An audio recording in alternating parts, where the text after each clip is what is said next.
आज ही Doubtnut app download करें। Doubtnut पर होगा अब आपके सभी मैथ्स, केमिस्ट्री, फिजिक्स और बायोलॉजी डाउट्स का सफाया। बस अपने क्वेश्चन की फोटो खींचो, उसे क्रॉप करो और तुरंत वीडियो सोल्यूशन पाओ। Download now. Friends, so now we have question that statement 1 हमें दिया है कि अमोंग नाइट्रोजन हैलाइड्स NX3 जिसे हम बोलते हैं, the dipole movement is higher for Ni3 and lowest for NF3। Dipole movement है वो हायर होता है Ni3 में और लोएस्ट होता है NF3 में। उसका रीजन क्या है? मीन्स ये हमें स्टेटमेंट 1 दिया जा रहा है। स्टेटमेंट 2 दे रहा है कि nitrogen halides NX3 have trigonal pyramid structure. Okay, so देखते हैं हम स्टेटमेंट 1।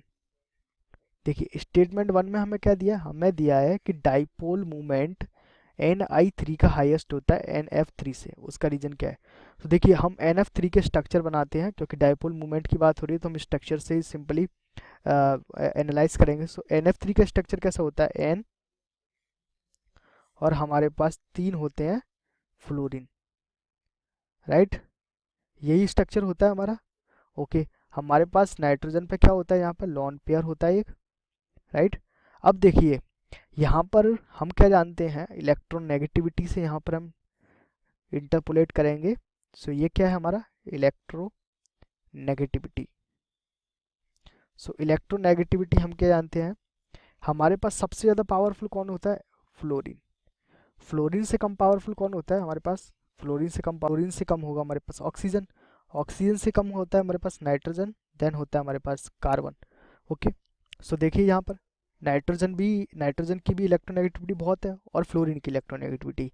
तो देखिए फ्लोरीन तो अपनी तरफ अट्रैक्ट करेगा बॉन्ड इलेक्ट्रॉन्स को, राइट? और अपोजिट डायरेक्शन में नाइट्रोजन भी क्या कर रहा है? अट्रैक्ट कर रहा है इलेक्ट्रॉन्स को। सो आप देख सकते हैं क्योंकि नाइट्रोजन अपोजिट डायरेक्शन में क्या कर रहा है? अट्रैक्ट कर रहा है। और फ्लोरीन भी, क्योंकि फ्लोरीन तो सबसे ज़्यादा इलेक्ट्रोनेगेटिविटी है, पर नाइट्रोजन भी उससे थोड़ा सा ही कम है। तो ये दोनों एक दूसरे को क्या कर रहे हैं? आपस में कहीं ना कहीं बैलेंस कर रहे हैं थोड़ा बहुत। मतलब अपोजिट डायरेक्शन में नाइट्रोजन की इलेक्ट्रोनेगेटिविटी की वजह से यहाँ पर डाइपोलिक मूवमेंट, या हम बोल सकते हैं डाइपोल मूवमेंट जो है वो कैसा हो रहा है? कम हो रहा है, क्योंकि डाइपोल जो करेक्टरिस्टिक है वो कम आ रही है। मीन्स जो इलेक्ट्रोनेगेटिव इलेक्ट्रॉन्स का जो मूवमेंट है वो कैसा हो रहा है? कम हो रहा है due to opposite direction, right? अब देखिए हम Ni3 की बात करें, सो Ni3 में किस तरीके से होता है स्ट्रक्चर? सिमिलर स्ट्रक्चर होगा हमारे पास, राइट? ये हमारे पास I होगा और ये हमारे पास होगा इसका लॉन पेयर। अब देखिए क्योंकि हमारे पास नाइट्रोजन की इलेक्ट्रोनेगेटिविटी बहुत ज़्यादा है, सो नाइट्रोजन क्या करेगा?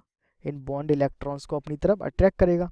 अब अट्रैक्ट करेगा तो यहाँ से आप इजीली देख सकते हैं ये कैसा हो जाएगा? माइनस, और ये हो जाएगा अपना प्लस, राइट? सो यहाँ पर कैसा आ गया? डाइपोलिक मूवमेंट ज़्यादा हो गया, क्योंकि अपोजिट डायरेक्शन में आयोडीन कैसा है? वीक है। और यहाँ पर अपोजिट डायरेक्शन ऑफ फ्लोरीन कैसा था? स्ट्रॉन्ग था। इसलिए यहाँ पर डाइपोल मूवमेंट ज़्यादा है और यहाँ पर डाइपोल मूवमेंट कम है, राइट? सो हमारा स्टेटमेंट 1 कैसा है? राइट है।